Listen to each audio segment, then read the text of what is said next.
Berikutnya adalah Dr. Bowo Pramono, SPPD KMD, mengenai intensifying insulin terapi. Jadi lanjutan daripada tadi Prof. Pradana. Mungkin untuk CV-nya, Dr. Bowo saat ini bertugas di subbagian endokrin metabolik ilmu penyakit dalam FKUGM, RSUP Dr. Sarjito, Yogyakarta. Beliau lulus dokter umum pada tahun 1985, lulus penyakit dalam pada tahun 1997, dan lulus sebagai konsultan tahun 2008. Saat ini dari 2014 sampai sekarang, beliau menjabat sebagai subbagian endokrin, dan juga dari 2015 sampai saat ini beliau menjadi ketua PABDI cabang Yogyakarta. Mungkin sekian CV dari Dr. Bowo. Saya persilakan Dr. Bowo untuk menyampaikan makalahnya dalam 30 menit. Ya. Terima kasih Dr. Nani. Assalamualaikum warahmatullahi wabarakatuh.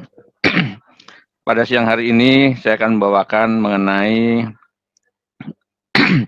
pemberian insulin secara intensifikasi.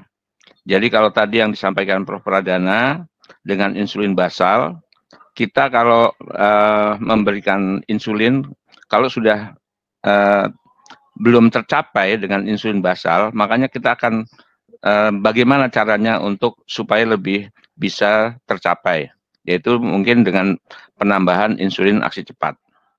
Ya, kita ketahui bahwa HbA1c itu terdiri dari dua komponen, yaitu gula darah puasa dan gula darah postprandial atau gula darah 2 jam postprandial ya. Nah, di sini yang terpenting bahwa gula darah postprandial itu ternyata korelasinya atau pengaruhnya terhadap HbA1c itu lebih besar dibandingkan gula darah puasa karena dia lebih panjang ya, sehingga bisa lebih daripada 12 jam ya. Nah, ini jadi yang kalau sudah puasa belum tertangani, ditambah lagi postprandialnya harus kita atasi ya, harus kita turunkan.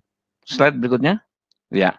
Kita ketahui pada insulin yang normal ya, pada orang normal, kadar insulinnya dia akan datar atau gula darah puasa akan datar tetap ya, atau insulin basal yang keluar juga tetap. Kemudian pada saat makan dia akan meningkat ya, makan akan meningkat. Misalnya makan pagi sekitar jam 10, kemudian jam 14 dia meningkat lagi, makan siang kadar insulinnya, jadi dipacu. Kalau kita makan, insulin akan meningkat ya, dan makan malam. Kemudian setelah itu dia akan datar lagi kadar insulinnya sampai pagi. Nah, bagaimana kita akan membuat atau meningkatkan atau mencapai target pada pasien-pasien yang sudah diberikan insulin basal tapi belum tercapai target? Caranya adalah slide berikutnya. Nah, pertama kali tadi Dr. Prof. Pradana sudah membicarakan inisiasi daripada insulin. Kita mulai kira-kira dengan 10 unit per kilo 10 unit per hari atau 0,1 sampai 0,2 unit per kilogram berat badan per hari. Kalau masih belum tercapai juga, kita optimalisasi ya dengan meningkatkan dosis insulin basal. Ya, tadi dengan rumus 303 sampai tercapai. Tapi kalau belum tercapai juga HbA1c-nya, kita intensifikasi ya, kita naikkan dosis insulin basal itu sudah kita berikan, kita tambahkan dengan insulin aksi cepat atau insulin bolus ya. Atau bisa juga dibuat dengan insulin premix untuk mencapai target, karena kalau insulin basal adalah menurunkan gula darah puasa ya. Sedangkan insulin postprandial tadi untuk menurunkan gula darah setelah makan. Jadi kita tambahkan bolus insulin supaya kadar HbA1-nya bisa turun ya, karena HbA1c terdiri daripada insulin basal, gula darah puasa dan gula darah 2 jam postprandial. Untuk menurunkan postprandial kita berikan insulin aksi cepat ya, atau bolus insulin supaya HbA1c-nya terkontrol. Slide berikutnya. Nah, di sini bagaimana cara memberikan insulin aksi cepat ya atau insulin bolus ya. Menurut Perkeni ya, konsensus Perkeni itu kalau sudah tidak tercapai dengan Jadi caranya adalah pertama kali 0,1 sampai 0,2 unit per kilogram berat badan kita tingkatkan ya setiap 3 hari. Tadi Prof. Pradana memberitahu bahwa setiap 3 hari atau seminggu sekali kita tingkatkan sampai di atas 0,5 unit per kilogram berat badan, tapi belum tercapai HbA1c-nya ya. Jadi kalau misalnya tadinya dosisnya 10 sampai 25 unit ya, kira-kira 10 sampai 25 unit, di atas 25 unit masih belum tercapai, kita berikan insulin bolus ya atau insulin aksi cepat. Caranya adalah tambahkan injeksi insulin aksi cepat pada saat makan terbesar. Jadi kalau kita makannya 3 kali, kalau orang Indonesia biasanya makan yang terbesar makan siang. Nah, kita tambahkan pada makan siang. Tapi kalau orang barat, orang bule itu yang terbanyak makan adalah pada saat makan malam. Tambahkan di makan malam. Kalau misalnya belum berhasil, ya kita tambahkan pada makan besar kedua berikutnya. Nah, kalau misalnya tidak dengan insulin prandial, atau bisa juga kita ganti dengan insulin premix ya. Kita di sini di Indonesia juga udah beredar insulin premix ya. Ada yang dosisnya 30 aksi cepat, 70 aksi panjang, ada yang 25-75, ada yang 50% aksi cepat dan aksi panjang ya. Ini kita bisa berikan 2 kali sehari. Kita belah 2 dosis yang tadi ya. Misalnya udah 25 tidak capai, kita ganti dengan insulin premix. Kita awalnya pemberian insulin aksi cepat ya atau insulin bolus itu dengan 4 unit atau 0,1 unit per kilogram berat badan. Kita berikan pada jumlah makan yang terbesar ya, atau premix. Jadi yang kalau kita mau berikan basal dan bolus, kita berikan 4 unit pada makan yang terbesar yang bolusnya ya. Jadi insulin basalnya tetap.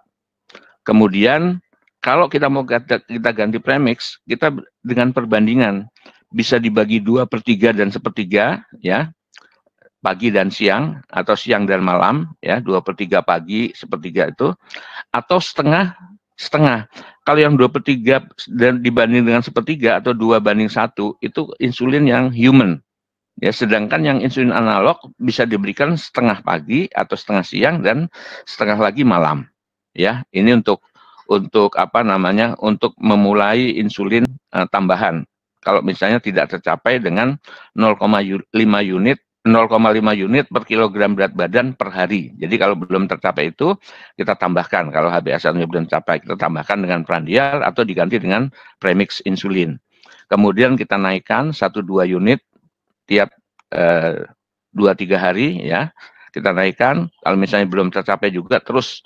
Kemudian atau kita turunkan kalau terjadi hipoglikemi ya, sampai HbA1c-nya tercapai ya. Kemudian kalau misalnya belum tercapai juga dengan tadi yang makan, kita bisa tambahkan sekali ya untuk insulin aksi cepatnya atau insulin bolusnya. Jadi yang tadinya sekali ditambahkan 2 kali pada saat makan besar berikutnya. Kalau masih belum tercapai juga kita tambahkan lagi. Jadi bisa 3 kali. Akhirnya bisa pemberian secara basal bolus.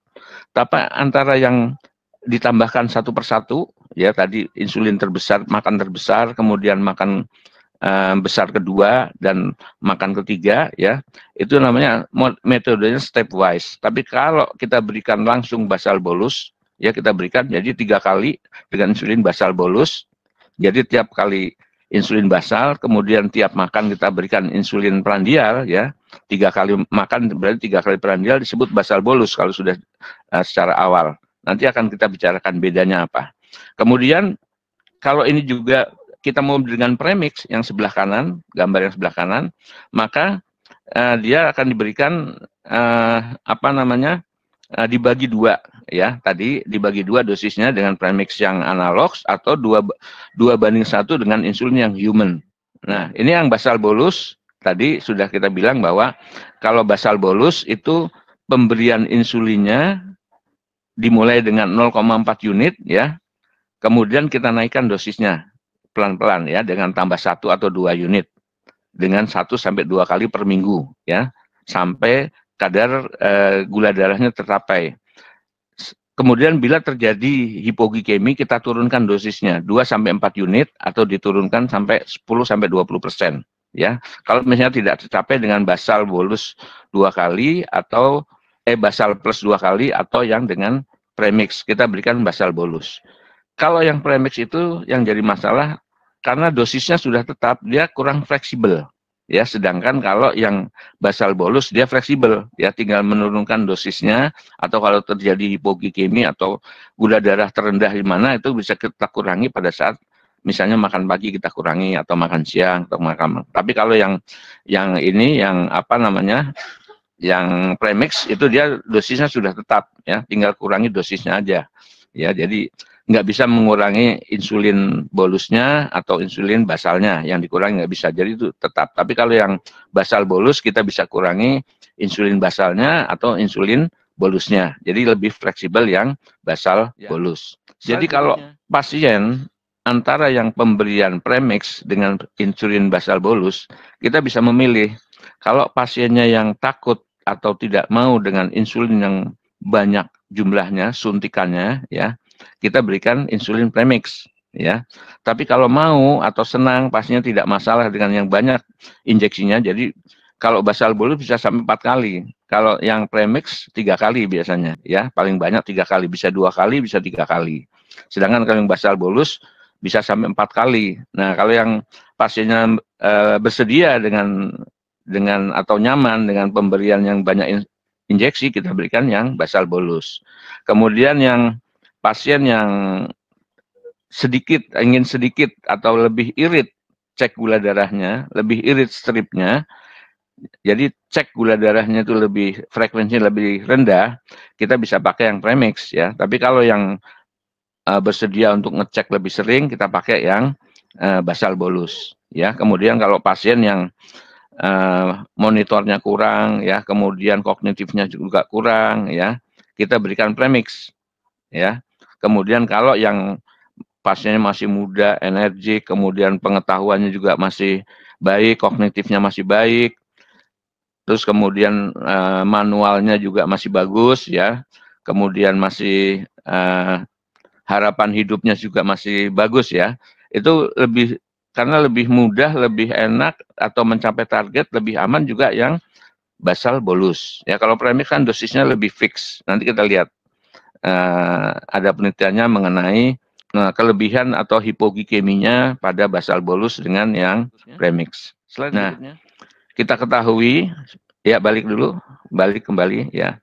Kita ketahui pada pasien diabetes itu kadar gula darahnya tinggi, baik puasa dan 2 jam atau postprandial. Kita bisa lihat ini pasien yang normal di bawah, yang kuning, ya grafiknya, sedangkan pasien yang apa namanya yang diabetes itu yang gula darahnya warnanya merah. Jadi postprandialnya tinggi, gula darah puasanya juga tinggi. Kita ketahui bahwa gula darah puasa itu menggendong 2 jam postprandial. Jadi kalau kita nurunkan gula darah puasa, ya pasti 2 jamnya juga ikut turun. Ya, jadi pertama kali kita kerjakan dengan insulin basal dulu. Slide berikutnya. Ya, ini kita lihat dengan pemberian insulin basal sehari sekali yang tadi Prof. Pradana bilang, dia akan menurunkan 2 jam gula darah puasa. Jadi gula darah puasa sudah mendekati normal. Tapi 2 jam postprandialnya masih tinggi. Ya, kita lihat setelah makan dia masih tinggi kadar yang merah itu. Gula darah puasanya masih 2 jam postprandialnya masih tinggi. Oleh karena itu kita tambahkan dengan insulin bolus atau insulin prandial. Slide berikutnya. Slide berikutnya. Next, ya. Kita berikan insulin 3 kali, ya, setelah makan atau sebelum makan, ya, beberapa menit sebelum makan, 5-15 menit sebelum makan, kita berikan. Dia akan menurunkan gula darah juga postprandial. Coba slide berikutnya. Nah, jadi setelah diberikan basal dan bolus tadi 3 kali, maka gula darah bisa menjadi normal, ya. Jadi itu grafiknya berimpit dengan gula darah yang normal, yang kuning, ya. Yang merah tadi diabetes, yang kuning normal. Ini bisa turun. Jadi dengan pemberian basal bolus ini seperti insulin fisiologis yang pasien yang normal. ya. Jadi yang seperti inilah yang kita harapkan yang bisa menurunkan gula darah pasien-pasien diabetes kita. Jadi pemberian basal bolus atau bisa juga dengan premix, ya. Slide berikutnya. Nah, sebagai insulin bolus, ya, itu yang kita kenal yang analog itu namanya insulin aspart. Tadi ini yang aksinya sangat cepat, ya, aksi cepat bisa 5 sampai 10 menit dia sudah mencapai naik, ya, aksi puncak, ya. Jadi disuntik 5 sampai 10 menit sebelum makan dia akan mencapai puncak setelah itu, ya. Sehingga kalau yang human itu kira-kira setengah jam. Nah, insulin aspart ini setengah jam sebelum makan disuntikan, ya. Insulin aspart ini dari human ditambahi dengan aspart itu pada rantai B28, ya. Ingat ini B28 bukan B29 sabun atau B20 HIV, ya, bukan, ya. Ini B28. Dengan B28 ini diganti dia yang tadinya bekerjanya mencapai aksi puncaknya itu bisa lama, ya, sekitar 1 sampai 2 jam, ya. Disuntiknya makanya setengah jam sebelum makan. Ya, kira-kira setengah jam sebelum makan kita suntikan. Kalau yang ini yang setelah dirubah rantainya, asam aminonya di rantai B itu B28 dengan aspart, maka dia akan bekerja 5 sampai 10 menit. Jadi sangat cepat. Ya. Sehingga apa namanya? Kalau cepat, ya, itu lebih sedikit hipoglikeminya. Karena apa? Kalau misalnya setengah jam sebelum makan kita suntikan, padahal dalam waktu yang human itu kan setengah jam sebelum makan, yang insulin yang sebelumnya kita suntikan, kemudian makannya baru setengah jam, dia ada jeda waktu cukup panjang, ya. Dan waktu setengah jam itu bisa macam-macam yang terjadi. Mungkin dia terus lupa makan, terima telepon, sehingga bisa terjadi hipoglikemi. Sedangkan kalau yang disuntik terus beberapa saat kemudian dia makan, ya, itu maka karena hipoglikeminya akan lebih kecil dibandingkan dengan yang human. Jadi ini salah satu keunggulan insulin analog, ya, insulin aspart, lebih kecil hipoglikeminya, kejadian hipoglikeminya dibanding dengan insulin human, ya. Ini nanti ini kemajuan zaman akan maju lagi, ya. Ada insulin yang lebih cepat lagi, 1-2 menit disuntik, ya, dengan insulin super fast apa very fast, ya. Itu ada. Ini sudah di luar negeri sudah hampir keluar, ya. Jadi disuntik 1-2 menit sebelum makan dia sudah mencapai puncak habis itu, ya. Sehingga gula darahnya bisa datar, postprandialnya bisa ditekan, ya. Bahkan jadi kira-kira 1-2 menit sebelum makan disuntik terus kemudian gulanya turun. Ini saya dengar-dengar dari perusahaan pesaing, ya, itu ada mungkin insulin lebih cepat lagi. Jadi sebelum disuntik dia udah turun gulanya. Tapi baru dipikirkan ini, ya, insulin ini, ya. Nggak usah ditanyakan nanti, ini hanya joke. Slide berikutnya. Nah, bagaimana strategi kita untuk memberikan dosis intensifikasi tadi, ya. Pertama, ini insulin yang basal bolus, ya. Dimulai dengan maaf, ini terlalu kecil, ya. Dengan basal bolus, jadi ada pemberian insulinnya sekitar 4 kali suntikan, ya. Yang satunya lagi dengan yang stepwise, ya. Tadi basal bolus 3 kali suntikan sampai 4 kali, ya. Berarti yang basal sekali, yang prandial 3 kali. Sedangkan yang ini, yang stepwise ini, yang sebelah kanan, itu dimulai dengan insulin yang makan terbesar tadi. Insulin makan terbesar dimulai dengan 4 unit dulu. Kemudian insulin basal bolus dimulai dengan 2 unit tambahannya. Jadi bolus tadi, yang basal tadi misalnya Prof. Pradana mulai dengan kalau bisa tidak tercapai dengan 2,5 unit, 0,5 unit per kilogram berat badan per hari, ya, kita tambahkan dengan 4 unit kalau yang kita pakai stepwise, ya. Jadi pelan-pelan kita naikkan yang dengan insulin besarnya, atau 2 unit tiap kali makan. Ya, jadi ini yang basal bolus langsung 2 unit tiap kali makan, yang satunya lagi dengan stepwise. Jadi dinaikkan disuntik pertama kali basal prandial pada saat makan besar, kemudian berikutnya pada saat makan besar kedua, kalau masih belum capai, makan besar berikutnya. Nah, ini seperti tadi ada rumus Prof. Pradana dengan 303 ya. Ini kita mulai dengan rumusnya adalah 101 ya. Jadi kalau gula darah sebelum makan adalah di bawah 70, dosisnya kita kurangi 1 unit. Kemudian 70 sampai 130 nggak usah dikurangi, ya tetap dosisnya. Kemudian di atas 130 kita tambah 1 unit. Demikian juga yang stepwise ya, kita berikan yang makan terbesar, rumusnya juga 101. Caranya seperti itu. Baik, slide berikutnya. Slide berikutnya. Nah, di sini ada penelitian namanya full step. Full step itu membandingkan dua cara pemberian intensifikasi insulin. Pertama yang stepwise. Stepwise tadi caranya sama basal bolus ya. Jadi stepwise dengan basal bolus dibandingkan. Sebetulnya bagus yang mana? Tadi yang stepwise sekali diberikan makan pagi dulu, makan besar dulu, kemudian makan besar berikutnya, kemudian kalau belum berhasil makan besar berikutnya. Sedangkan yang komplit basal bolus diberikan pertama kali dengan tiap kali makan tambah 2 unit, 2 unit, 2 unit. Misalnya seperti itu ya. Dibandingkan dua cara ini. Slide berikutnya. Slide berikutnya. Nah, ini tadi yang biru ya, itu dengan pemberian insulin stepwise.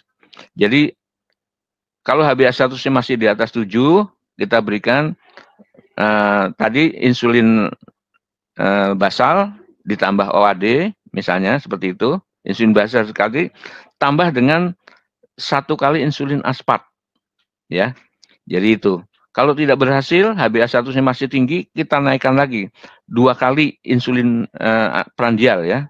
Basal ditambah prandial itu diberikan pada makan besar pertama dan makan besar kedua. Kalau masih belum berhasil, jadi step by step. Kita berikan 3 kali ya, jadi 3 kali makan. Akhirnya kan sama, basal dan bolusnya 3 kali. Sedangkan yang full basal bolus yang bawah ini diberikan 1 kali insulin basal ditambah 3 kali insulin aksi cepat ya, insulin bolus. Jadi pada saat makan pagi, makan siang, makan malam. Jadi dimulai dengan 2 unit, sedangkan yang di atas dimulai dengan 4 unit yang biru yang stepwise ya. Jadi ini dibandingkan ya. Slide berikutnya. Nah, pada 12 minggu pertama ya, 10 minggu pertama ini yang atas itu yang biru stepwise ya. Sedangkan yang bawah yang basal bolus ya. Pada 11 minggu pertama itu antara yang stepwise sama basal bolus ternyata HbA1c penurunan yang cepat adalah yang diberikan basal bolus dibandingkan dengan yang stepwise. Nah, kemudian 11 minggu berikutnya adalah antara yang stepwise itu lebih turun ya, lebih rendah lagi turunnya. Sedangkan yang basal bolus terjadi penurunan tapi tidak sebanyak yang pertama ya, jadi grafiknya masih datar. Kemudian akhir penelitian yang stepwise sama basal bolus itu ya bedanya hanya sedikit. Ini perbedaan tidak berbeda bermakna dalam penurunan HbA1c karena sama-sama suntikannya akhirnya 4 kali suntik juga ya, dengan gula darah yang paling enggak sudah mendekati target. Slide berikutnya. Nah, kita bedakan antara dua cara penyuntikan peningkatan atau intensifikasi insulin stepwise dengan basal bolus tadi. Kalau stepwise itu menurunkan HbA1c sekitar 0,98, sedangkan yang basal bolus itu 1,12 ya, 1,12 HbA1c turunnya setelah minggu terakhir ya. Tapi secara statistik, jadi ini turun bedanya sekitar 0,14 HbA1c-nya 14%, tapi secara statistik tidak berbeda bermakna. Jadi kedua cara ini bisa dikerjakan, tinggal hasilnya ternyata dalam HbA1c tidak berbeda bermakna. Slide berikutnya. Nah, pasien-pasien yang mencapai target pada 10 minggu pertama ya, itu kita lihat tadi yang tercapai lebih banyak targetnya adalah yang dengan basal bolus ya. Kemudian yang target berikutnya 21 ya, minggu ke-21 itu antara yang basal bolus dengan stepwise, ternyata HbA1 yang banyak tercapai adalah yang di bawah 7 adalah yang basal bolus. Setelah akhir daripada penelitian, ternyata antara keduanya hampir sama ya hasilnya, karena sama-sama 4 kali suntikan ternyata ya. Ini yang satu ada yang basal bolus tuh 63, sedangkan ini 55 ya. Jadi ini yang tercapai targetnya 50%, tapi secara statistik dia tidak berbeda bermakna. Ya. Slide berikutnya. Nah, di sini yang penting tadi seperti yang Prof. Pradana katakan bahwa pasien itu jangan sampai terjadi hipoglikemi, karena kalau terjadi hipoglikemi pasien akan kapok ya. Dan kalau sudah dia tidak atau kapok memakai insulin, maka komplikasi bisa akan makin timbul tadi ya, sehingga pembiayaan makin besar dan sebagainya. Nah, dari dua cara intensifikasi insulin tadi antara stepwise dan basal bolus, ini yang biru adalah yang stepwise ya, yang abu-abu adalah yang basal bolus. Ternyata kejadian hipoglikeminya banyak yang basal bolus ya, karena dia dosisnya kan fix ya, jadi hampir sama dan sudah mulai dengan 4 suntikan. Sedangkan kalau yang stepwise itu kan mulai dengan 2 suntikan dulu, 2 injeksi, kemudian 3, baru 4 ya. Jadi silahkan kita nanti mau milih yang basal bolus atau stepwise, tapi hati-hati dalam memilih cara itu. Hipoglikemia ternyata banyak yang dengan stepwise. Slide berikutnya. Dokter Bowo, maaf waktunya 5 menit ya, lagi. Ya, terima kasih Dokter Nani. Bagaimana sekarang pemberian insulin yang dirawat inap? Tadi yang rawat jalan. Slide berikutnya. Ya, kita ketahui ini ditujukan kalau yang rawat inap, kita ketahui bahwa ada pasien yang menderita diabetes, ada yang hiperglikemi aja, yang baru diketahui pada saat di rumah sakit.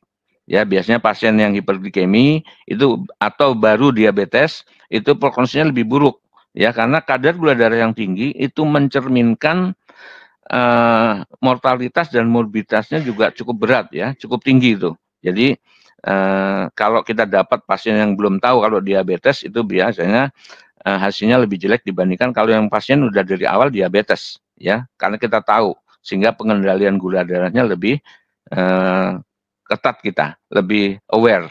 Slide berikutnya. Nah, indikasi pasien yang dirawat inap dengan pemberian insulin ya, pasien diabetes dengan kegawatan kritis ya, itu bisa kritis dengan pasien hiper dengan diabetes ya, karena gulanya ya, atau dengan kegawatan yang non diabetes ya. Jadi bukan misalnya karena stroke, karena akut miokard infark ya, itu gawatnya seperti itu, atau shock ya. Ini ada dua keadaan ya, kritisnya baik karena diabetesnya akibat hiperglikemi atau dengan kegawatan yang diabetes. Kemudian pasien diabetes yang dengan penyakit non kritis ya, itu kita berikan bisa macam-macam ya, penyebabnya adalah yang tidak terkontrol dengan OHO atau pemakaian kortikosteroid atau persiapan operasi yang sering kita temui ya. Kemudian ada diabetes gestasional, ada keadaan khusus yang menyebabkan gangguan daripada metabolisme insulin ya. Slide berikutnya. Nah, kendali gula darah yang penting ini sasarannya berapa, target kita berapa. Pasien diabetes dengan penyakit kritis itu antara 140 sampai 180 ya. Sedangkan pasien yang diabetes yang non kritis sebelum makannya antara 100 sampai 140, sedangkan acaknya di bawah 180 ya. Jadi ini yang non kritis. Slide berikutnya. Nah, insulin kita bisa berikan dengan 2 macam. Kalau yang kritis kita berikan infus ya, biasanya, atau drip insulin. Yang tidak kritis biasanya dengan suputan. Ya, kita mulai. Slide berikutnya. Nah, ini mungkin algoritmenya yang dari Perkeni ya. Kalau pasien rawat inap yang kritis, yang kegawat darutan diabetes, misalnya KAD ya, kemudian HS ya, kita dengan infus atau IV insulin ya. Kemudian kegawat daruratan non diabetes itu misalnya sepsis, infark miokarditis, stroke ya, ketidakstabilan hemodinamik, itu kita berikan infus insulin atau drip insulin atau bisa juga dengan subkutan. Sedangkan pasien yang tidak kritis kita lihat juga dengan asupan makanannya. Kalau teratur itu kita berikan subkutan, kalau tidak teratur ya kita berikan subkutan dengan dosis yang bisa berubah. Ya, ada tambah dosis koreksional dan lain-lain. Tapi kalau yang makannya teratur kita berikan juga dosisnya terbagi tetap ya. Kemudian yang gula darah tidak teratur bisa kita berikan dengan infus insulin ya, bisa juga dengan drip atau bisa dengan infus insulin. Slide berikutnya. Nah, yang kita bicarakan adalah insulin aspart ya. Ini dibedakan, jadi insulin aksi cepat yang analog tuh ada beberapa macam, ada aspart, ada gluisin, ada lispro ya. Insulin aspart itu bisa, keunggulannya bisa diberikan ke pasien yang 2 tahun ya, umur, jadi pasien anak di atas umur 2 tahun. Kalau yang gluisin di atas 8 tahun, yang QuickPen ini di atas 2 tahun ya. Kemudian pada yang hamil ini bisa diberikan yang aspart ya, bisa diberikan pada yang aspart, yang gluisin itu belum bisa, belum ada penelitiannya ya. Yang lispro juga bisa diberikan ya. Kemudian pasien yang ada gangguan hati, aspart bisa diberikan. Kemudian gangguan ginjal bisa diberikan. Jadi insulin bisa diberikan yang gangguan ginjal, aspart ya. Kalau yang insulin aksi panjang hati-hati karena dia rilisnya tuh akan lebih lama dibandingkan yang aksi cepat ya. Ini bisa diberikan yang insulin aspart. Kemudian yang usia tua bisa diberikan ya aspart, yang lain masih belum ada penelitiannya dan belum direkomendasikan. Yang intravena, yang insulin aspart bisa diberikan ya. Jadi bermacam-macam fungsinya di sini. Kemudian yang injeksi waktunya juga lebih cepat ya, bisa kapan saja. Kemudian penyimpanannya, kalau insulin aspart bisa di atas 30 derajat ya, 30 derajat, sekitar 30 derajat. Jadi suhu kamar bisa, sedangkan yang lain harus di bawah 25. Ya, jadi di bawah 30 itu batas tingginya untuk aspart bisa.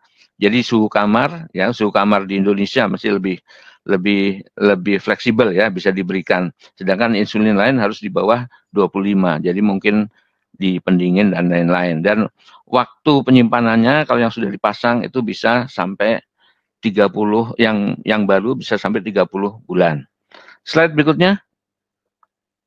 Slide berikutnya.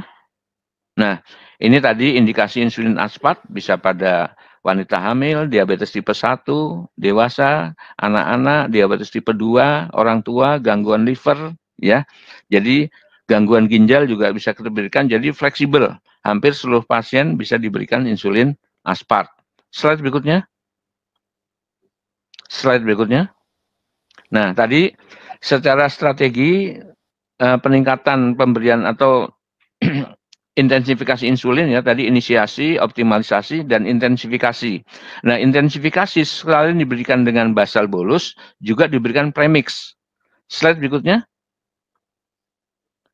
Nah, slide berikutnya tadi sudah kita bicarakan. Slide berikutnya. Nah, premix ini kita sudah teliti ya, ada 2.240 pasien ya di Indonesia ini, pemberian premix insulin dengan 65 investigator. Slide berikutnya. Nah, di sini investigator diketuai oleh Prof. Pradana waktu itu, kemudian saya ikut serta dan Dr. Nani juga ada di sini ya dalam penelitian insulin premix. Jadi kami bertiga ada di penelitian ini, di penelitian A1 Chief. Jadi pada pemberian insulin premix ya. Slide berikutnya. Nah, premix atau biaspart 30 ini dengan baseline HbA1-nya 9,9, ternyata dia bisa menurunkan HbA1 sekitar 2,6%. Tadi yang Detemir bisa turun 2,2, ini bisa 2,6, lebih tinggi lagi karena memang Kalau basal tidak tercapai, diperbaiki lagi dengan insulin premix atau basal bolus ya. Ini ternyata HbA1c-nya lebih tinggi dibandingkan, penurunannya lebih tinggi dibandingkan dengan yang insulin basal tadi. Kemudian gula darah puasnya turun sekitar 94 mg per desiliter, postprandialnya 135, kejadian hipoglikemia juga turun ya. Kemudian berat badan juga naiknya hanya sedikit sekali. Ada perubahan karena insulin menaikkan, itu sekitar 1,3 kg. Slide berikutnya. Nah, sebagai summary, intensifikasi tadi kita berikan dengan insulin, kalau tidak tercapai dengan basal, kita berikan insulin bolus ya. Bisa sekali, 2 kali ya, bisa 3 kali ya insulin bolusnya, atau diberikan dengan premix ya. Insulin bolus itu bisa dengan stepwise ya, dengan 4 unit pada makan kedua, 4 unit pada makan ketiga, ya, besar ketiga, atau dengan basal bolus, ya, dimulai dengan 2 unit, terus dinaikkan pelan-pelan, 101 tadi rumusnya, ya, kalau Prof. Pradana tadi 303, yang dengan intensifikasinya 101. Kita mulai dengan dosis yang kecil dulu, hati-hati karena takutnya terjadi hipoglikemi, ya, dan kita start dengan dosis kecil dan dirubah, atau dosis tambahannya atau dosis perubahannya kita sekitar sekali atau 2 kali per minggunya ya. Dan pemberian ini kita terutama adalah mencegah terjadinya hipoglikemi. Intensifikasi insulin juga bisa diberikan dengan, selain basal bolus, bisa juga diberikan dengan biaspat 30 atau insulin premix ya. Slide berikutnya. Nah, ini yang penting bahwa target kita adalah sekarang, target terapi pasien diabetes adalah gula darah preprandial kapiler antara 80 sampai 130, kemudian gula darah postprandialnya di bawah 180, HbA1c di bawah 7 atau individual. Tadi Prof. Dan bicara kalau ada yang komorbid, ada yang tua, ada yang tidak bisa mengakses obat-obatan yang bagus, ya, misalnya tidak mampu dan lain-lain, itu juga individual. Kemudian perlu diingat, hanya menurunkan 1% saja, kita bisa HbA1c, kita bisa mengurangi 43% risiko amputasi ekstremitas bawah atau penyakit vaskuler perifer. Slide berikutnya. Slide berikutnya. Oh ya, terima kasih. Assalamualaikum warahmatullahi wabarakatuh. Ya, terima kasih Dr. Bowo. Mengingat waktu juga dan memang beberapa pertanyaan cukup banyak, saya coba untuk merangkum saja ya Prof. Pradana dan Dr. Bowo. Mungkin untuk pertama kepada Prof. Pradana, saya ajukan 3 pertanyaan. Satu dari Dr. Jumairis, syarat katanya keadaan untuk inisiasi insulin. Yang kedua dari Dr. Cornelia, Prof, pasien dengan HbA1c di atas 12. Usianya 56 tahun. Kombinasi apa yang sebaiknya kita berikan? Yang kedua, itu dari Dr. Cornelia. Lalu yang ketiga dari Dr. Ulaivia.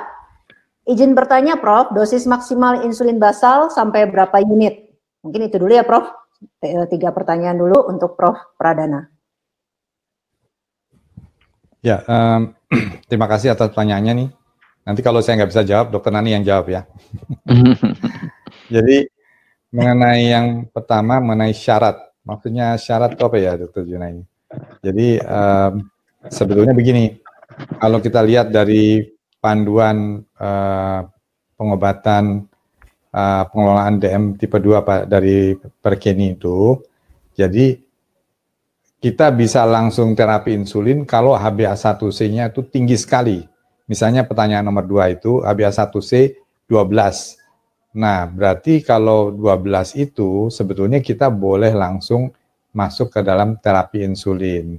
Nah, tapi kalau misalnya dia tanpa gejala walaupun 12 ya, dia boleh masuk ke insulin basal.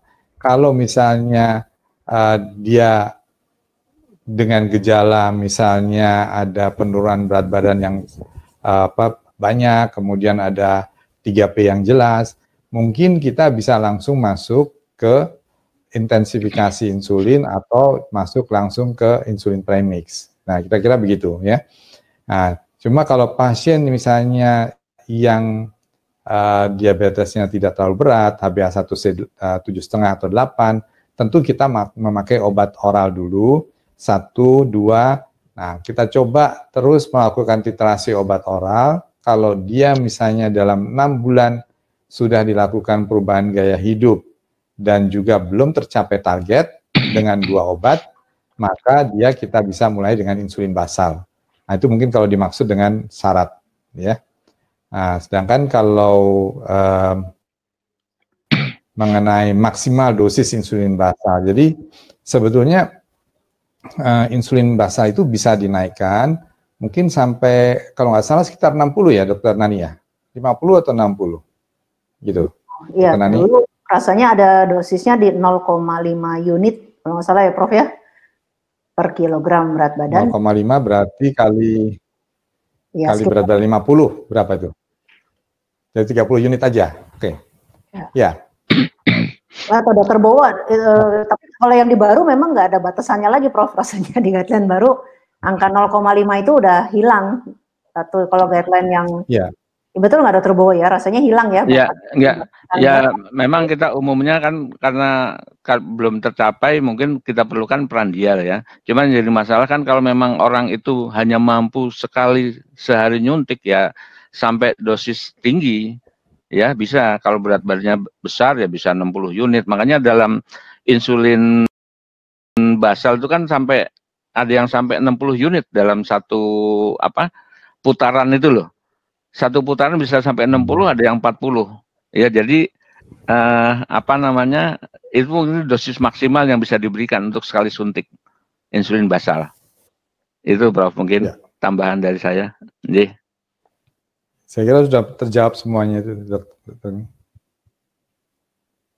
Yang ini ya Prof. Jadi kalau tadi yang di atas 12, HbA1c 12 itu memang udah harus insulin ya Prof ya? Ya, jadi itu udah langsung insulin. Dan kalau kita lihat dibagi dua tadi di dalam algoritma, kalau dia misalnya memang tanpa gejala dekompensasi metabolik, mungkin kita bisa insulin basal dulu. Tapi kalau dia misalnya sudah ada gejala dekompensasi metabolik yang jelas, bisa langsung kombinasi insulin dengan tambahan yang lain. Di situ disebut begitu kan? Nah, atau misalnya kita bisa masuk langsung ke premix. Nah, kalau kita lihat dari studi Achieve itu, kebanyakan kalau HbA1c-nya itu sudah tinggi, itu di atas 9,6, itu orang memakai premix langsung. Nah, kalau yang masuk ke insulin basal itu yang HbA1c-nya itu lebih rendah, 9,2, dia memilih insulin basal. Saya kira itu betul ya. Nah, tetapi yang terjadi di studi yang dilakukan Dokter Bowo tadi ataupun saya tadi, itu kebanyakan dokter-dokter itu tidak melakukan intensifikasi lebih lanjut. Jadi dosisnya sampai akhir 6 bulan itu masih tetap di sekitar 20-an. Nah, ini mungkin yang dengan pertemuan hari ini kita mendorong teman-teman itu mau lebih berani mulai insulin dan kemudian mau melakukan intensifikasi lebih lanjut mencapai target untuk mencegah komplikasi. Itu tujuannya. Ya. Terima kasih Prof. Menyambung tadi tentang premix, ada pertanyaan dari Dr. Indah Permatasari untuk khusus Dr. Bowo. Untuk dosis insulin yang mix, apakah penyesuaian dosis sama seperti dosis basal bolus atau salah satu dosis lebih tinggi dari dosis yang lain gitu Dok? Menyambung tadi karena ada premix, ini ada pertanyaan dari Dr. Indah Permatasari. Iya, sebetulnya step itu dosis naik dan turunannya hampir sama ya. Cuman kalau perubahan dosis nanti sebetulnya bisa diberikan, jadi tidak sama bisa ya. Tapi yang lebih mudah untuk pasien-pasien itu supaya dosisnya sama ya. Bisa dibagi 3, bisa dibagi 2. Tapi tetap aja kalau memang dia makin makan yang terbanyak itu bisa kita naikkan pada saat makan terbanyak. Dan hati-hati karena ini ada insulin aksi panjang, yang dosis malam biasanya kita kurangi.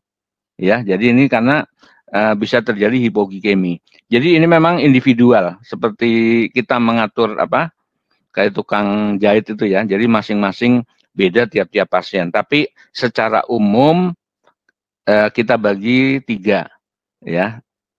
bagi 3 atau bagi 2 itu tergantung dari pasiennya dan bisanya nyuntik bagaimana. Kayak tadi kita berikan basal bolus belum tercapai ya. Tapi kalau pasien itu hanya bisa sekali sehari nyuntiknya, misalnya nyuntik anaknya kerja, bisa ketemunya cuman ya kita bisa berikan, kita tingkatkan lagi dosis insulin basalnya sampai tercapai HbA1c. Tentu dengan pengaturan makan, sehingga kalau insulin basal kita berikan biasanya kan makannya harus sedikit-sedikit tapi sering ya, karena kalau melonjak-lonjak nanti juga jelek. Jadi justru yang membuat komplikasi kronis itu gula darah yang tinggi, postprandialnya itu terutama. Itu mungkin Dokter Nani. Untuk Dokter Indah. Ya. Ini Dokter Indah udah lama nggak ketemu ya. Terima kasih Dokter Bowo. Mungkin ke pertanyaan berikutnya untuk kedua pembicara. Ini menarik nih. Satu, dia sih nanya untuk Prof Pradana sebetulnya. Kalau di JKN katanya hanya bisa cek GD puasa sekali sebulan. Bagaimana baiknya cara titrasi insulin detemir? Nah, yang kedua, ini dia buat dua pembicara, Dok, bagaimana kalau HbA1c-nya 8,5 dan sudah ada komplikasi ke retina. Nah, sedangkan per 1 April kan kalau nggak salah syarat masuk untuk memberikan insulin katanya di BPJS harus HbA1c-nya 9 dan gula darah di atas 250, walaupun sih gula darahnya sudah 256. Terapi saat ini metformin dan sulfonylurea, apakah bisa insulin? Nah, itu mungkin yang terakhir ini buat dua pembicara nih. Kalau yang tadi memang JKN buat Prof Pradana yang katanya bisanya cuma cek gula puasa sekali sebulan. Gimana ya ini ya? Bagaimana baiknya cara titrasi insulin detemir? Ini dari Dr. Elis Novitasari. Kalau tadi yang tentang sudah komplikasi ke retina dan syarat BPJS masuk insulinnya harus di atas 9, ini dari Alisa Sukmono. Sedangkan di pasiennya dia HbA1c-nya 8,5, tapi gula darahnya sudah 256 gitu. Apakah boleh pakai insulin dengan syarat dari BPJS seperti itu? Mungkin itu pertanyaan Dokter Bowo, Prof. Pradana. Prof dulu.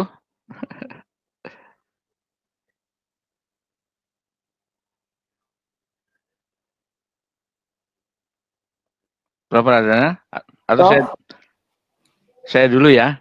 Baik, jadi kalau kita melihatnya itu untuk pasien ya. Kalau memang pasien itu membutuhkan insulin dan tidak bisa turun dengan baik ya, itu kita berikan insulin ya. Sedangkan kalau dia BPJS, sebetulnya kalau tanpa BPJS pun itu dia kita berikan ya, karena sudah komplikasi ke retina dan gula darahnya masih tinggi.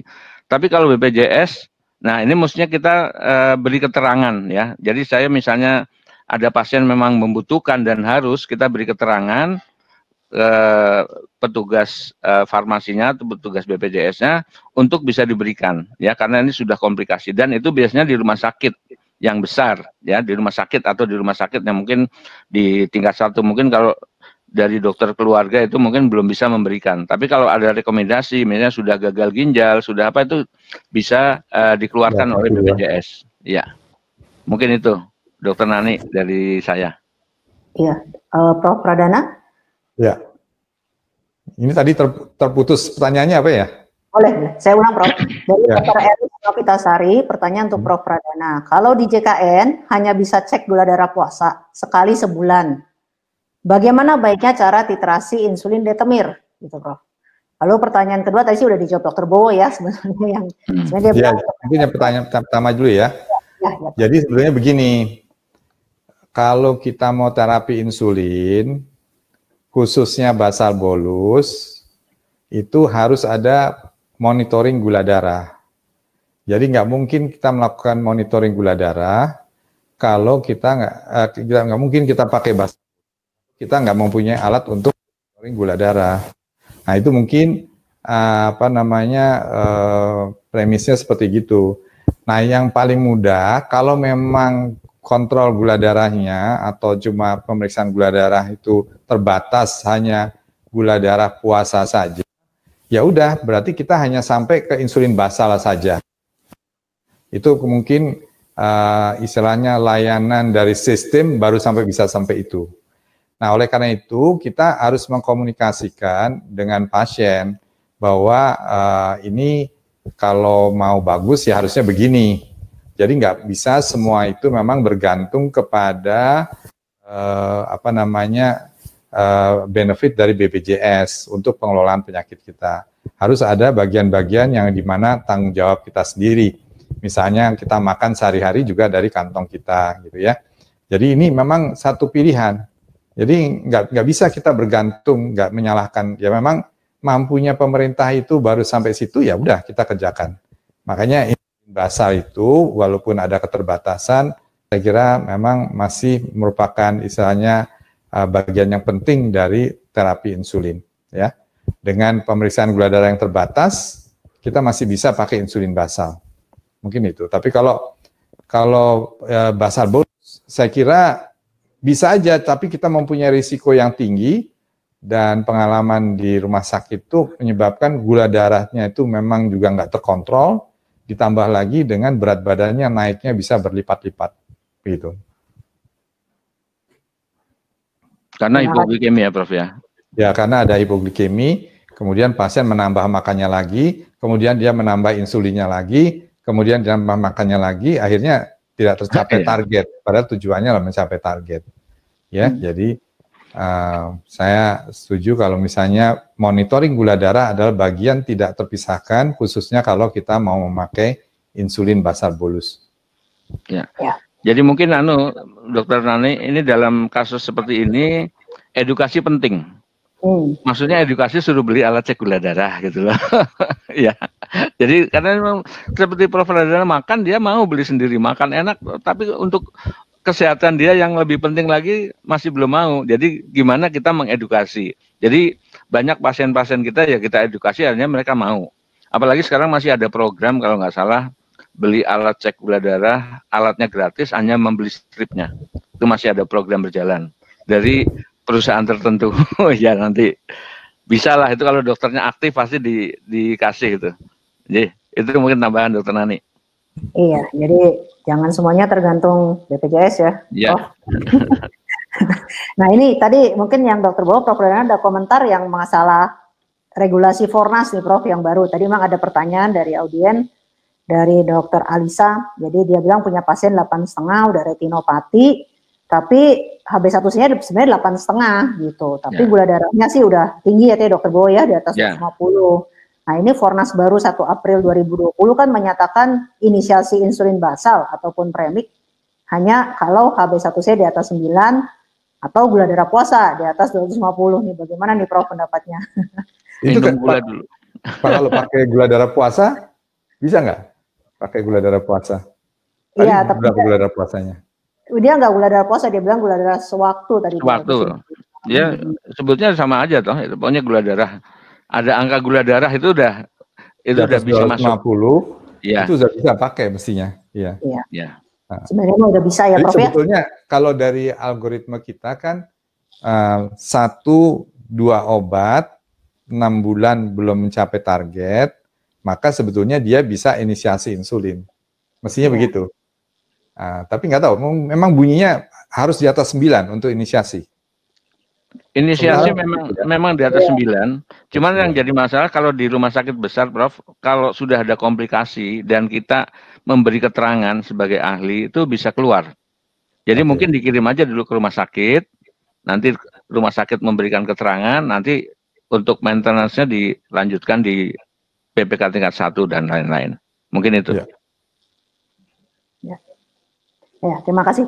Tadi Dokter Enrico sih rasanya udah dijawab dengan yang sebelumnya, yang pertanyaan hampir sama. Apakah batas unit untuk menaikkan insulin basal sebelum memulai 1 kali injeksi? Tapi tadi udah dibahas ya Dok ya tentang individualnya ya. Rasanya kita nggak usah bahas lagi.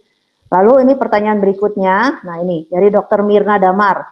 Untuk kedua pembicara, apakah kenaikan HB1C akan menaikkan rasio albumin kreatinin urin? Itu 1.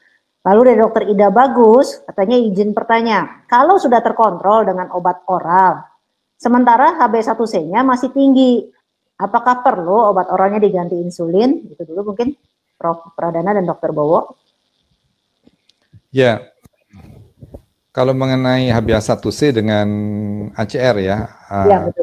Rasio albumin kreatinin rasio itu, memang pengaruhnya itu nggak instan begitu ya, jadi tidak terkontrol dalam jangka waktu yang agak lama, dia akan menyebabkan peningkatan dari nefropati diabetik, di mana bisa dicerminkan dengan adanya perubahan dari ACR tadi gitu. Jadi jawabannya ya. Jadi tidak instan. Tapi memang tujuan kita adalah memang supaya nefropatinya itu bisa dicegah ataupun bisa diperbaiki itu. Kemudian pertanyaan yang kedua, tadi apa yang pertanyaan kedua, Dokter Nani? Jadi gula darahnya udah terkontrol, Prof, dengan obat oral katanya. Tapi HB1C-nya masih agak tinggi. Nah, saya nggak jelas nih tingginya gimana. Cuma maksudnya, apa perlu obat oralnya diganti dengan insulin gitu, Prof, katanya. Ya, jadi kan sebetulnya begini. Gula darah itu yang Anda periksa harus gula darah puasa dan prandial. Kalau ada sudah tercapai puasanya tercapai, prandialnya tercapai, HbA1 masih tinggi, berarti ada dari kurva gula darah hariannya yang belum beres. Entah itu di mungkin malam hari, entah di siang hari, dan seterusnya. Jadi dibuat aja dulu pemeriksaan gula darah yang 7 poin itu. Nah, dari situ bisa kelihatan mungkin di mana masalahnya dari tingginya HbA1c.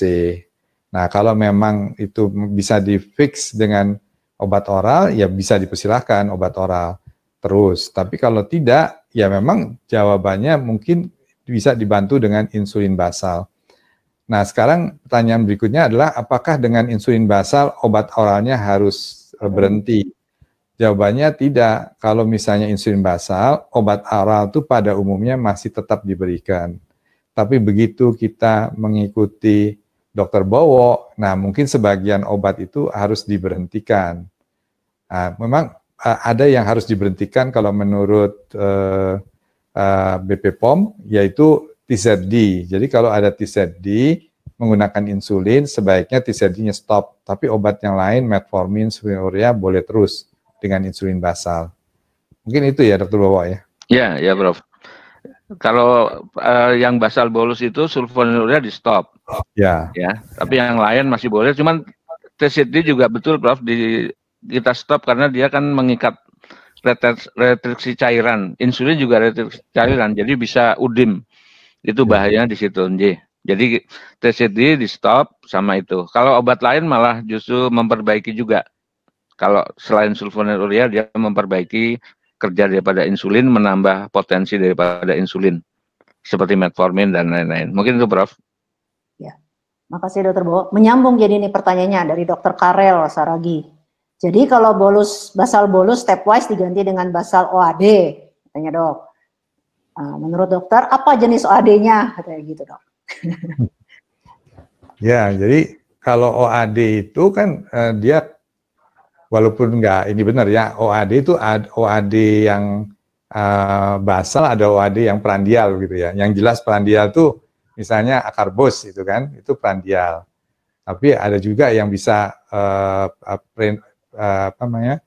untuk yang fasting dan juga untuk prandial. Jadi misalnya sulfonylurea itu mempunyai pengaruh dua-duanya. Jadi kita bisa kombinasi misalnya insulin basal dengan sulfonylurea. Insulin basal dengan akarbos yang 3 kali. Itu bisa kita kombinasi itu. Dan insulin basal dengan metformin. Ya. Metformin tadi Dr. Bowo menyatakan bahwa metformin bisa memperbaiki kerja juga dari insulin. Atau bisa membuat dosis insulin itu tidak terlalu besar. Gitu. Mungkin silakan Dr. Bowo tambah. Iya, Prof. Jadi kita ketahui bahwa metformin memperbaiki resistensi insulin. Jadi diberikan sedikit aja dia udah lebih ampuh dibandingkan yang tanpa metformin. Ya kalau memang tidak ada kontraindikasi, jadi bisa diberikan. Kemudian seperti itu tadi Prof, biasanya kita juga memberikan insulin basal dengan akarbose. Karena itu juga akan mengurangi insulin dan memperbaiki gula darah postprandialnya, mengurangi dosis insulin.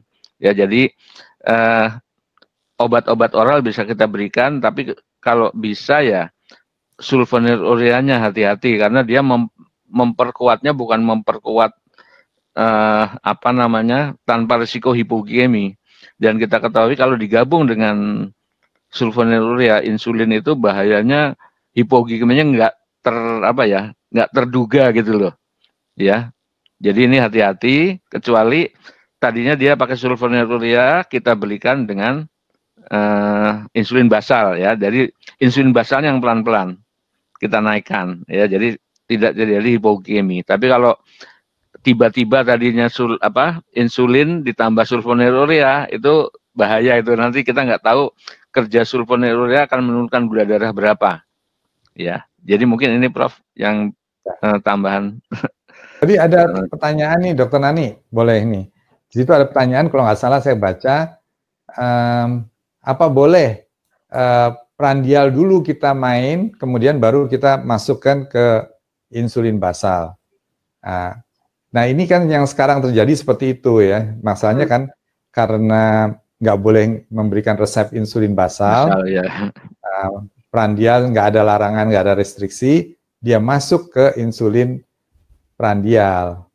Nah menurut saya itu kurang tepat. Karena apa? Kita susah mengontrol gula darah dengan insulin prandial.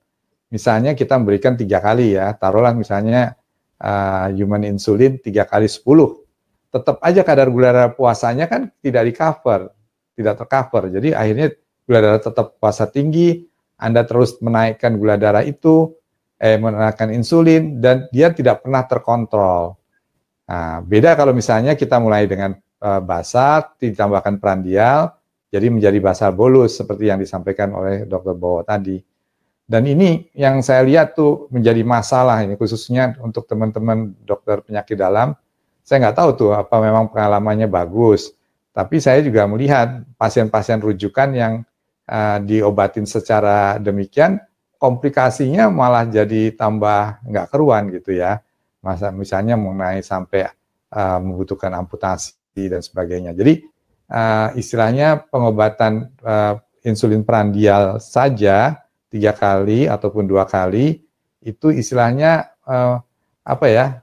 seolah-olah kita memuaskan diri bahwa kita sudah mengobati pasien itu dengan insulin, padahal itu tidak tepat. Kalau mau yang 2 kali ya main di premix gitu, main di premix ya Dokter Bowo. Jadi itu sudah masuk bagian dari intensifikasi insulin. Tapi jangan pakai insulin ini karena hanya supaya menembus restriksi dari BPJS. Itu menurut saya kurang bijaksana. Gimana Dr. Nani? Itu Prof, justru masalahnya restriksi BPJS-nya itu untuk gula darah, untuk insulin basal dan premix Prof, yang tadi HB1C di atas 9. Iya, karena dia tahu bahwa itu yang banyak digunakan. Betul Prof, itu yang jadi masalah tuh jadinya.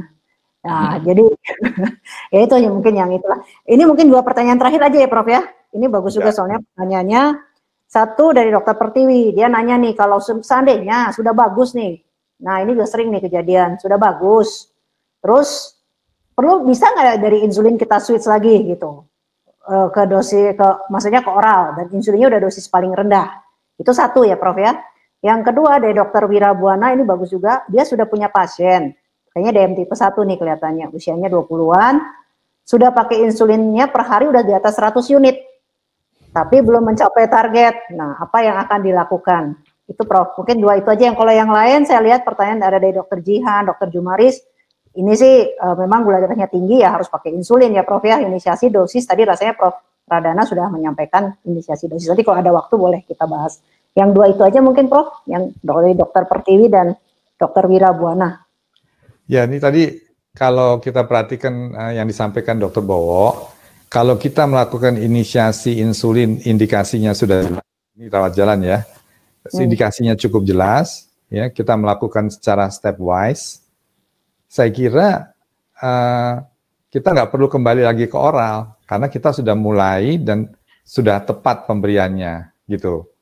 Nah, tapi beda kalau misalnya pasien mulainya di rumah sakit, itu memang kali bisa balik ke oral.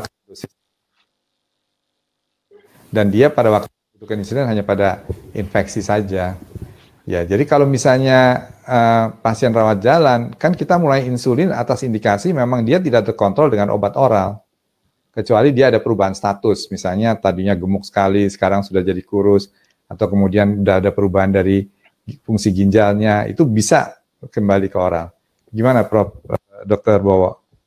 Ya Prof, jadi sebetulnya kalau dosisnya kecil seperti yang diceritakan, yang ditanyakan tadi yang pertama, mungkin bisa diganti ke oral, bahkan mungkin bisa lepas.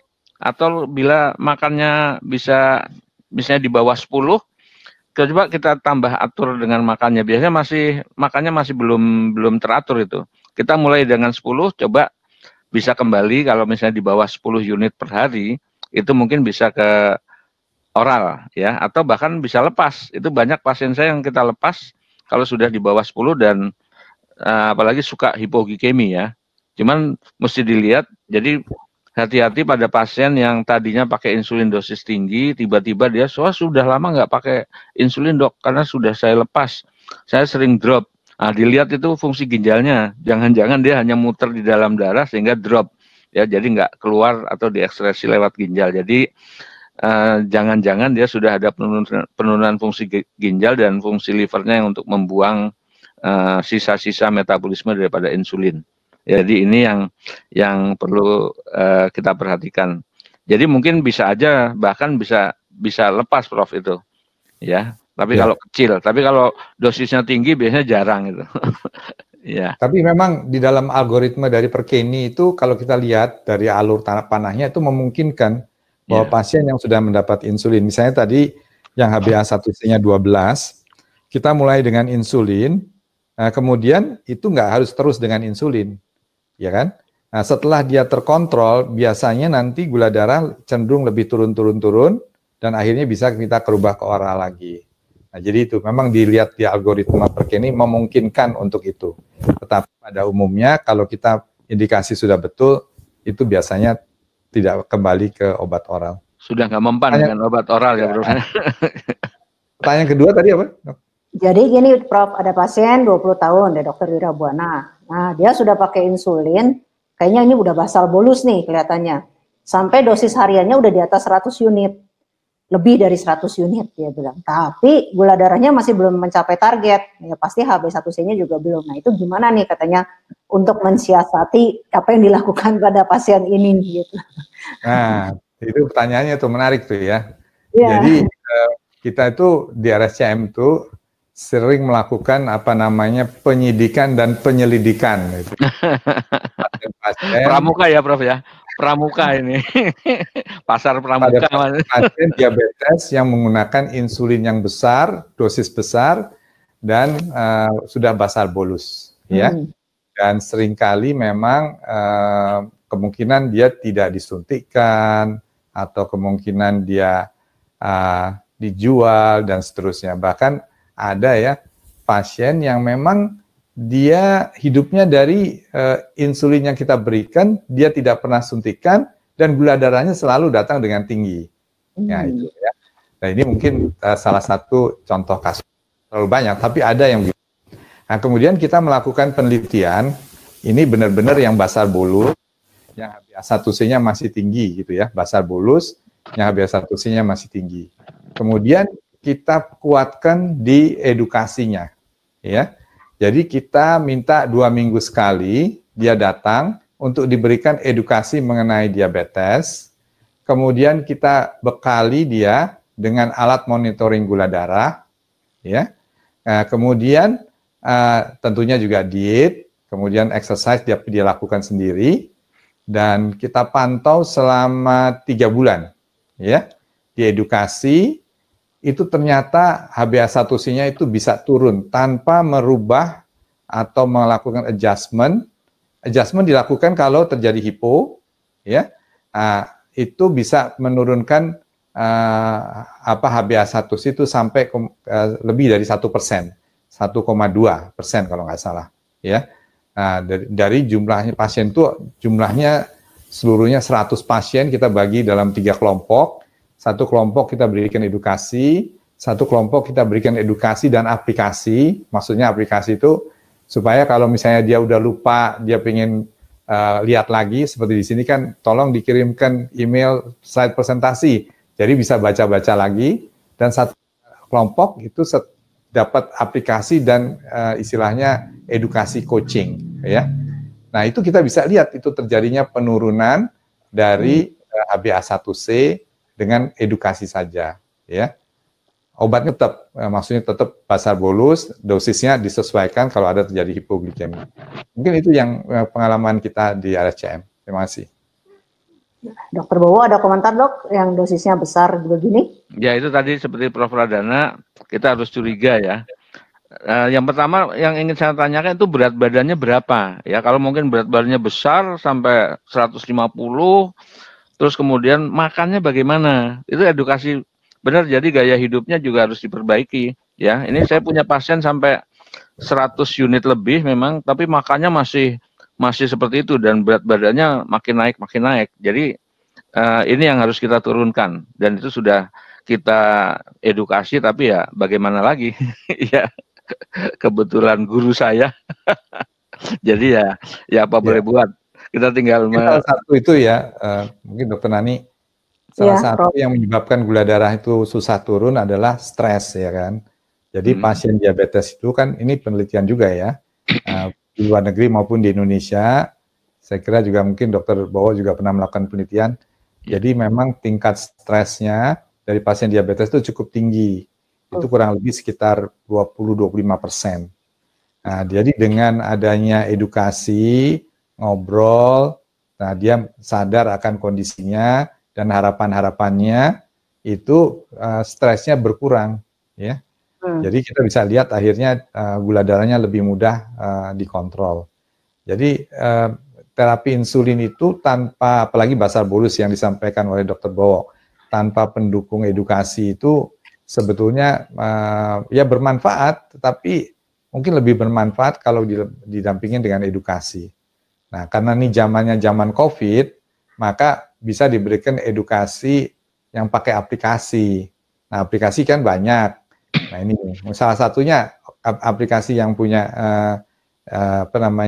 Perkeni juga ada, yang EduCare, masih banyak yang lain, dan kita juga mengembangkan yang namanya EduCorner. Itu bisa di-download gratis baik di iOS maupun di Android ya. Dan kita harapkan ini bisa membantu ya. Karena di situ ada komunikasi mengenai apa itu diabetes. Kalau dia ada masalah cara menyuntiknya salah dan sebagainya, itu bisa lihat videonya di situ dan seterusnya. Jadi istilahnya aplikasi ini bisa menggantikan atau menemani sebagai edukator gitu. Mungkin itu tambahan dari saya. Iya, terima kasih Prof. Pradana, Dr. Bowo. Tidak kerasa ini malah sudah jam 4 nih Prof. Jadi mungkin masih banyak sih sebenarnya pertanyaan yang lain Prof, tapi saya pikir tadi itu hampir sama, seperti bagaimana inisiasi insulin, kalau sudah pakai OAD, bagaimana memulai insulin, rasanya tadi udah kita bahas ya dari tadi ya. Jadi mungkin saya bisa menarik kesimpulan bahwa inisiasi insulin dengan insulin basal, kita mulai dosisnya dari dosis bisa 10 atau 12 unit ya Prof ya, dengan rumus tadi bisa dimulai dengan 0,2 unit mungkin per kilogram berat badan, lalu iterasinya dengan rumus 303, optimasinya itu, lalu apabila gagal, tadi sih kita sepakat sebenarnya individual ya, tadi Dr. Bowo ya, nggak ada juga dibilang 0,5 unit, tapi maksimal aja device-nya bisa sampai 60, jadi kita lihat aja kalau memang sudah dosisnya agak tinggi di atas 50 atau 60 unit, gula darahnya belum tercapai, mungkin bisa dimulai dengan Andrial ya, tadi ya Dr. Bowo, dosisnya dimulai paling kecil 0,1 unit per kilogram berat badan atau dengan 4 unit. Dengan optimasinya juga rumusnya 101. Kalau enggak bisa mulai dengan premix, tapi premix itu biasanya dirawat jalan ya, bukan rawat inap. Dengan cara titrasi bisa dibagi 2 atau dibagi 3 sesuai pasien bagaimana bisa menyuntiknya. Jadi balik lagi, terapi insulin pun ternyata sangat-sangat individual. Mungkin seperti itu kesimpulannya. OAD yang dipilih untuk kombinasinya pada basal juga sangat bervariasi, kecuali TCD lebih baik tidak diberikan karena dua-duanya ada dari resistensi daripada cairannya di situ ya Prof maupun Dr. Bowo. Kecuali kalau untuk insulin Pandria atau premix sebaiknya sulfonylurea dihentikan juga ya, tadi Dr. Bowo rasanya menyinggung masalah itu. Mungkin sekian webinar hari ini. Terima kasih atas partisipasinya, luar biasa Prof, yang ngikutnya sampai 1.400 ternyata. Alhamdulillah. Makanya pertanyaannya sangat-sangat banyak, saya rangkum-rangkum aja menjadi biar nggak terlalu banyak dan nggak kerasa kita sudah hampir jam 4 sekarang. Padahal ditargetkan kita 3.30 selesai. Mudah-mudahan sore ini ada pasien-pasiennya yang mulai dengan insulin basal. Jadi bermanfaat pertemuan hari ini. Baik, Dokter Nani mungkin kalau ada pertanyaan yang belum terjawab, nanti silakan diselesaikan di luar secara jantan. Karena Dokter Bowo mau bagi nomor WA gitu. Ya, terima kasih sebelumnya agak ada applause, tapi terima kasih yang banyak untuk Profesor Dr. Pradana, PPD KMB, juga Dokter Bowo. Terima kasih, ini seru sekali hari ini. Pertanyaannya luar biasa, jawabannya juga luar biasa. Mungkin kita salam sehat untuk semuanya. Semoga kita bisa melawan COVID ini ya, Dokter Bowo ya. Assalamualaikum warahmatullahi wabarakatuh. Terima kasih. Juga Dokter Bowo nih yang awalnya ya KGH ya meninggal ya. Iya. Harus turut berduka cita ya Dokter Bowo. Oke, salam sehat semuanya. Selamat siang, selamat sore. Ya, jangan.